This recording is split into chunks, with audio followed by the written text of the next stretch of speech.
Welcome to my hood. Just huffed a whole fucking can of hairspray, no big deal. In Winnipeg, addiction is on the rise, and in most cases it's frightful. However, addiction knows no boundaries and can affect anyone in any walk of life. However, it's the stigma that seems to hurt the most, whether you're addicted or love someone who is addicted. We all see the addict on the street, usually on Main Street and usually in an unfavorable condition. It's around these people that we make our assumptions and stigmas are born, whether we use the word junkie, drunk, meth head, or just plain useless, or they choose to be there. But the reality is, addiction is a common affliction and can be found in all areas of the city. Studies have shown that even in the most affluent areas, addiction is on the rise. Stan Rosowski is a peer support worker for the WARP program here in Winnipeg. He says, while it's unfortunate, we tend to look to the North End when we come to describe addiction. Addiction affects everybody, and so you're going to find addiction in the most affluent neighborhoods among every demographic group. So we tend to look at the inner city because the problems are visible. You just have to walk down the street. All the resource centers are there, and everybody there is dealing with that problem. It's, I think, probably the most visible there. In a more affluent area too, it's going to be hidden. People aren't going to talk about it. People will hire services and will approach the problem somewhat differently. Addiction is changing. The drugs are changing. No longer is it just alcohol, cocaine, and marijuana, but more designer drugs like meth, fentanyl, heroin that are taking over our streets and creating a whole new set of social problems and a rise in death.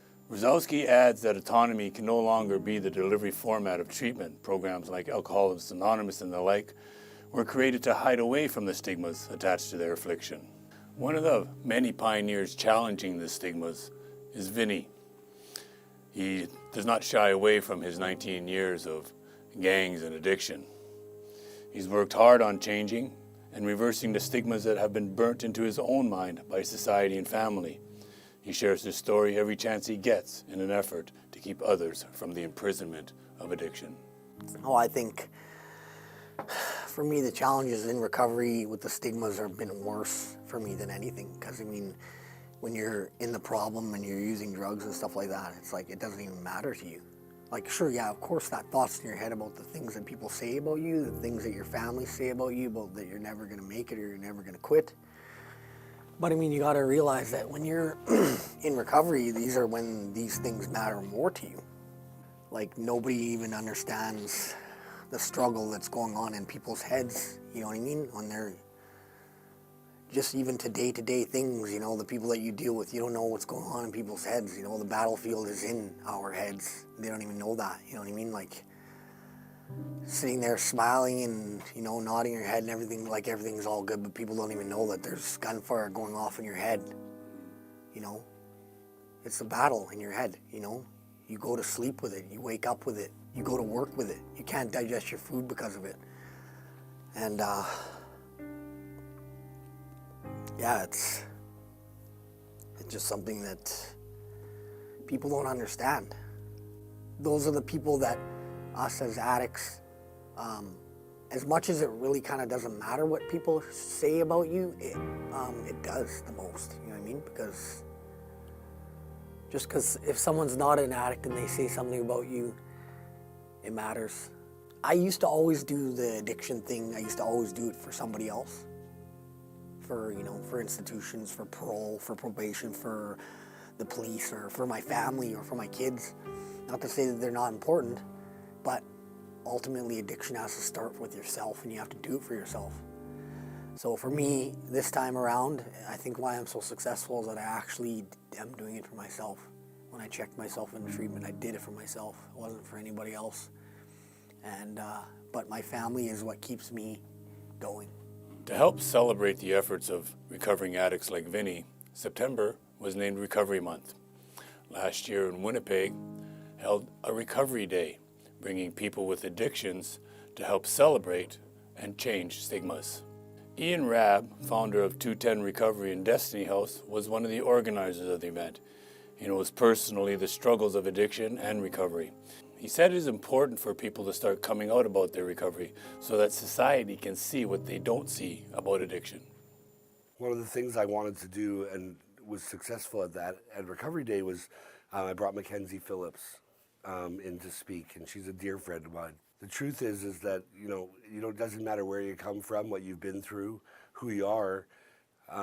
Anybody that has the gene and has some trauma can ultimately become addicted. We were considered an anonymous people, mostly because the best way to curb addiction is through the use of a 12-step fellowship, which are all anonymous based. And I think that what's changed a little bit over the last number of years is that more people like me, just look at watch TMZ or the stars that have come out and said, I was an alcoholic and this is what I'm doing now. It's changed the dynamic of the type of people that become active addicts. The face of addiction needs to be seen so that people understand there is no demographic, there is no class to it, there is no rule around who becomes an addict. And I think that the more we talk about the facts and really what addiction is, the better chances we have at reducing stigma. Kudos to Winnipeg for showing up for recovery. There's no question there are many issues surrounding addiction. And if we are ever to be in a position to help, stigmas need to change. There's no quick fix, but the solutions are out there. The more people who come out about their addictions and share in their recovery make a difference. The people with the power to create change need to be more empathetic. Stan Rosowski says it best. We need to be ready. So we have to have places where a person who is using is going to be welcomed and treated like a human being and going to be able to sit down with friends and have a cup of coffee or just be included in something that's positive.